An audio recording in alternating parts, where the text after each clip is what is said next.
Plotting every day, I be being low. Running plays with the team. You been getting to it, well, we ain't know. Dawg, it's a difference, what you mean? This ain't that, check my stats, check my back, pardon me. This ain't that, check my stats, check my back, pardon me. All right, Mark, so the 20-year anniversary, something special happened on the day 20 years ago. Can you talk about that? We gotta start all over. Yeah. Yeah, it was a special day. You know, it was crazy.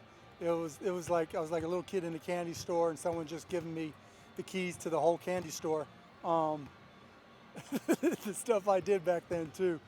You know, people don't realize how wild I was, because it was just, you know, everybody thought Dallas was a wasteland for basketball, and so I had to do everything possible to turn it upside down and change the perspective.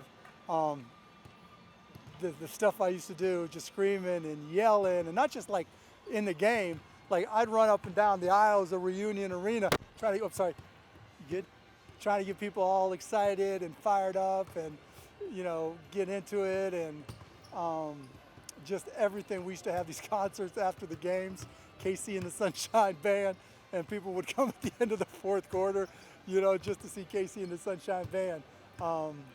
But you know, obviously we got better and better and better, and then we started to believe. And once that happened, you know, good things happened. So David Stern obviously passed away.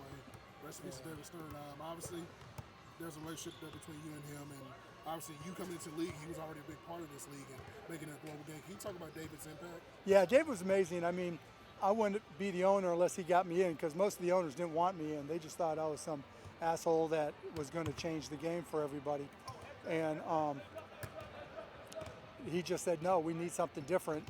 And I remember going to the first Board of Governors meetings and asking, like, are we allowed to ask questions? Because everybody told me you don't say anything in a meeting. He was like, yeah, sure, what do you got?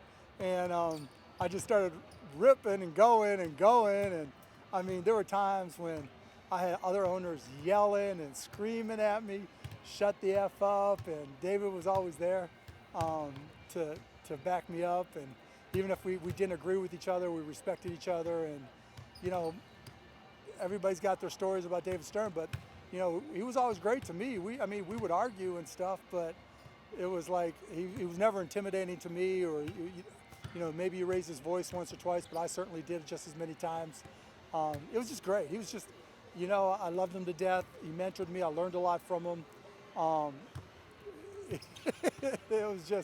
It was something special. I was lucky to go through it with him. Is there an underrated moment in these last 20 years that you could talk about that maybe the fans or we don't know about? Oh, there's so many.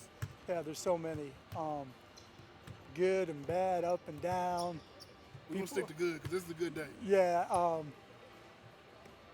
Outside the championship, maybe a certain player? Yeah, no, I mean, it's just like when I first came in, guys just embraced me. I mean, Eric Strickland, who was here, said, Sabalas is back.